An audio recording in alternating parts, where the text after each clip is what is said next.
Wisdom, the final frontier to true knowledge. Welcome to Wisdom Trek, where our mission is to create a legacy of wisdom, to seek out discernment and insights, to boldly grow where few have chosen to grow before. Hello, my friend. I am Guthrie Chamberlain, your captain on our journey to increase wisdom and to create a living legacy. Thank you for joining us today as we explore wisdom on our second millennium podcast. This is day 1043 of our trek, and time for our Philosophy Friday series. Each Friday we will ponder some of the basic truths and mysteries of life and how they can impact us in creating our living legacy. As we continue on this trek that we call life, sometimes we have questions about life, so our Friday's trek is a time where we can Ask Gramps. Gramps will answer your questions that you would like to ask your dad or granddad, but for whatever reason this is not possible. No matter how old we are, I know that all of us would like the opportunity to ask Dad or Gramps questions about life in many areas. Understanding ourselves better and how others may interpret life through their paradigm will allow us to interact with each other with more love and compassion. This can be achieved by utilizing a profound tool called the Enneagram. The tool that we refer to as the Enneagram is a circle with 9 interconnected points. Ennea refers to 9 and gram refers to a drawing. Check out today or a prior week's wisdom journal for a representation of it. Since many people attempt to set goals at the beginning of each year, I have included a fun Enneagram goal-setting guide in today's journal notes. It does a good job of representing how each type handles their goals from a humorous perspective. For additional insight, I recommend the book The Road Back to You, written by Eden Morgan-Cron and Suzanne Stabile. It is an excellent book about an Enneagram journey to self-discovery from a Christian perspective. We have concluded our deep dive into the 9 personality types, which are the Reformer, the Helper, the Achiever, the Individualist, the Investigator, the Loyalist, the Enthusiast, the Challenger, and the Peacemaker. 9 weeks ago, we began a series of episodes on the type combinations. What are the potential relationship benefits and issues with each combination? Covering all 45 different potential type combinations will take a total of 15 weeks, but will be very valuable in understanding each other, regardless of what type you are and what type those you interact with are. Since we are exploring the Enneagram in detail, I would also recommend reading the Wisdom Journal for each Friday to see the diagrams presented each week. As helpful as the Enneagram is, though, keep in mind that it is only a tool and cannot replace nor usurp the precepts that are found in God's Word. All decisions and actions that we make in life, we are responsible for, and they must be in harmony with God's precepts. So the question that we've been pondering for several weeks now and will continue with is, hey Gramps, why do people act or react to situations and circumstances in life so differently? How can I gain wisdom to better understand myself and others so that I can love, serve, and minister to them on a deeper level? So let's start in today with our 3 type combinations. The first one is the Enneagram Type 4, the Individualist, with the Enneagram Type 7, the Enthusiast. What each type brings to the relationship. Enneagrams 4s and 7s tend to be intrigued by each other since they are generally a case of opposites attracting each other. 4s tend to be quiet, introverted, self-doubting, emotional, and pessimistic, while 7s tend to be outgoing, extroverted, self-confident, mental, and optimistic. 7s help 4s overcome their shyness and possible reluctance to try new experiences. 4s help 7s to stay focused on what they really want and to respect and allow their feelings. 4s and 7s bring to their relationship the charge and the mystery of their differences, that they think so differently, react so differently, and find pleasures in such different ways. They can, therefore, become intrigued by the other, finding him or her endlessly fascinating, always ready for something new and unexpected. Both 4s and 7s bring the capacity for joy and ecstasy, spontaneity, emotion, and for passion. Both 4s and 7s love lively conversations, and they can pass hours sharing with each other detailed accounts about the events of the day, as well as their thoughts and reactions. Both 4s and 7s love the finer things in life, such as travel, good food, wine, clothes, and furnishings.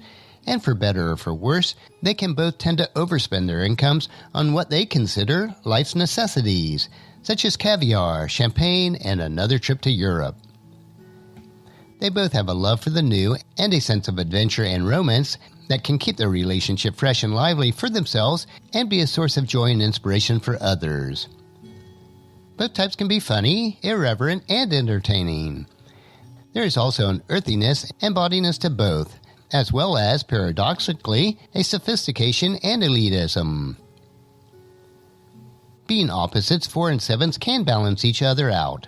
4s bringing a sense of depth and interiority, while the 7s contribute a sense of fun and emotional resilience. But what are the potential trouble spots for the Enneagram Type 4 and the Enneagram Type 7? Because they are so different in many ways, 4s and 7s must have several strong points of attraction, or else they will likely miss connecting with each other. Unless some strong passion, such as romantic, mental, or spiritual, they will likely fly apart if there are any deep disagreements or conflicts early in the relationship. Both types tend to be impulsive and to be easily frustrated with others when they are disappointed or if their life circumstances do not go as they expected it. Both have high expectations for the kind of attention and quality of interactions they want from others, and if they are not forthcoming, both tend to give the others too many second chances to prove themselves. While 4s may admire and even secretly envy the 7's resilience and high energy, they may also find themselves worn down by the fast pace of their lives and what feels to the 4s like 7's relentless plans and activities. 4s can also see 7s as too noisy, superficial, and insensitive, and occasionally coarse and insulting without even realizing it. On the other hand, 7s may admire and try to imitate the 4's artistic flair, creativity, and appreciation of subtlety and beauty. But 7s can also see 4s as hypersensitive, ineffectual, impractical, moody, and self-absorbed. In addition, if the relationship worsens, 4s usually become more withholding and hostile, snipping at the others from a safe distance. 7s become more impatient, abrasive, and can be verbally abusive. 4s may want to talk about everything that has gone wrong with the relationship in great detail with the 7s. By contrast, 7s typically want to move on to something that is more promising and upbeat.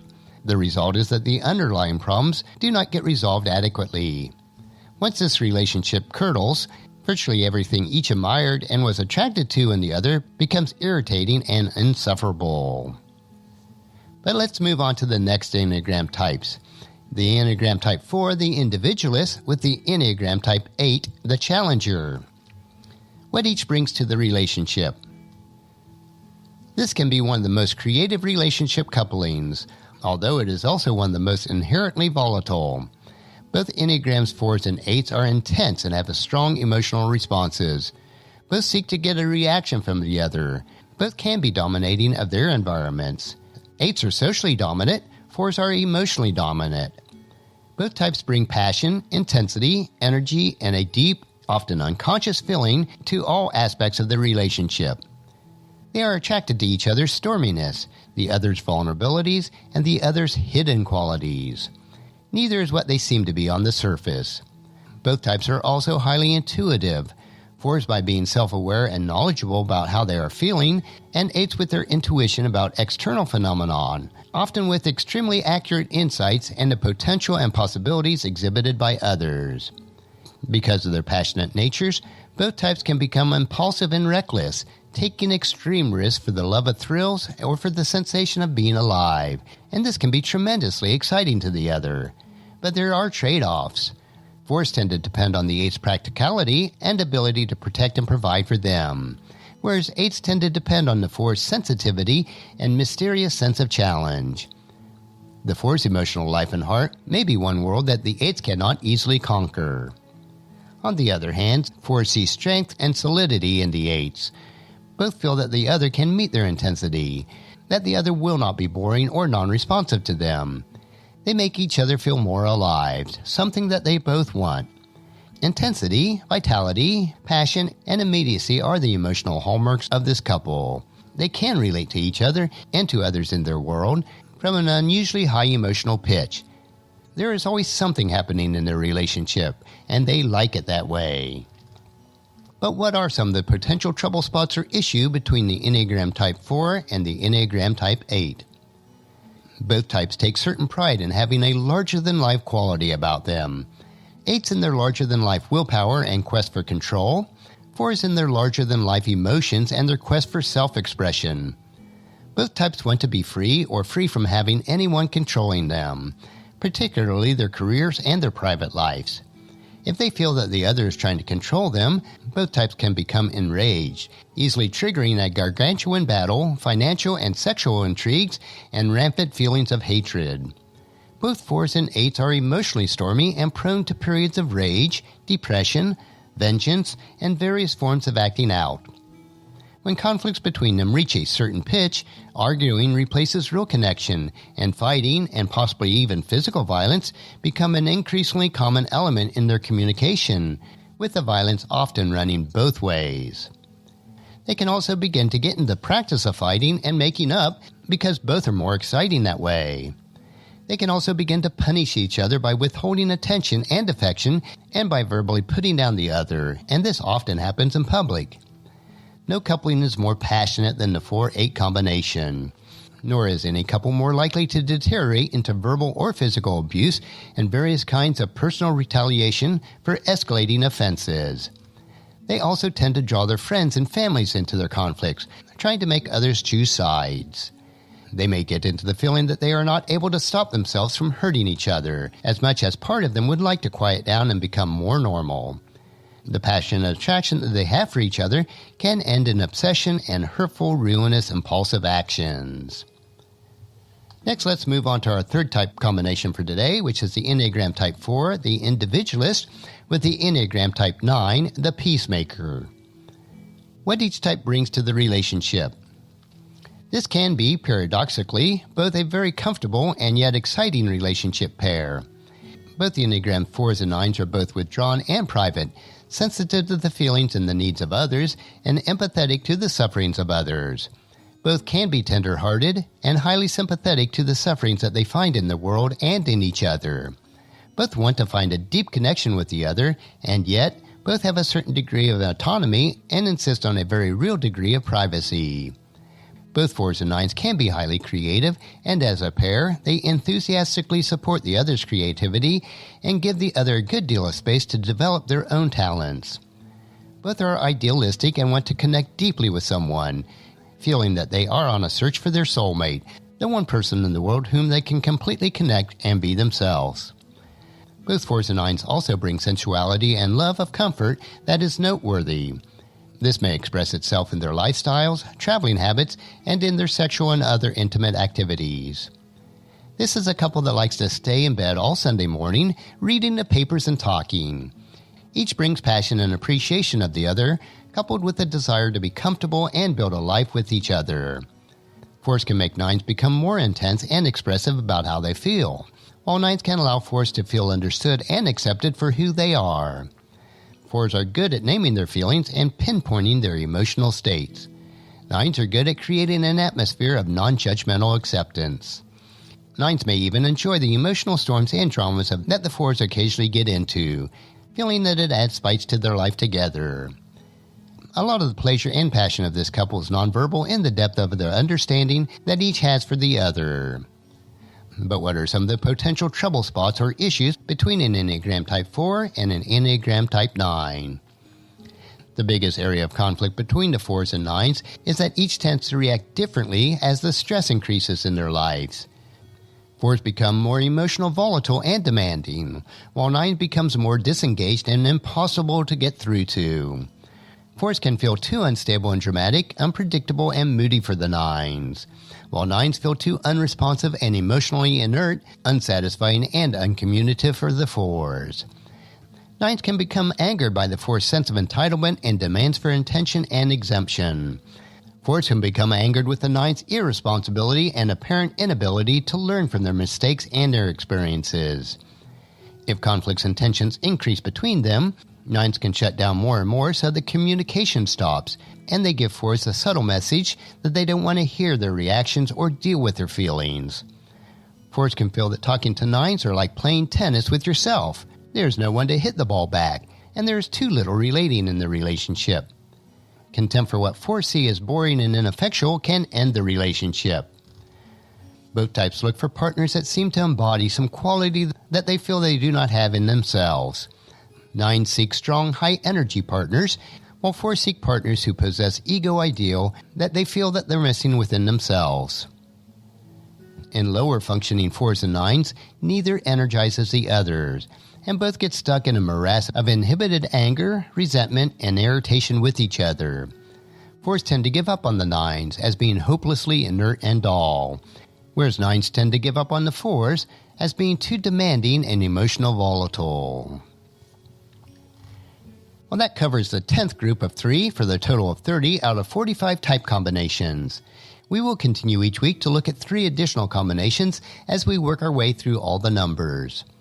Regardless of your personality type or the personality type of those whom you interact with, either online or in person, we must follow God's word as we're told in John chapter 13, verses 34 and 35. So now I am giving you a new commandment. Love each other. Just as I have loved you, you should love each other. Your love for one another will prove to the world that you are my disciples. And also in Hebrews chapter 10, verse 24. Let us think of ways to motivate one another to acts of love and good works. Join us again next Friday as we explore further the Enneagram on our Ask Gramps episode. We will continue to explore type combinations and how best to maintain meaningful and productive relationships with each other. The information that we discover will allow us to unlock who we are as we travel on this trek of life and discover more about ourselves and others as we impact God's kingdom. I know that you'll find these insights interesting, practical, and profitable in living a rich and satisfying life. Our next trek will be Meditation Monday, where we will help you to reflect on those most important areas of life. So encourage your friends and family to join us, and then come along with us on Monday for another day of Wisdom Trek, Creating a Legacy.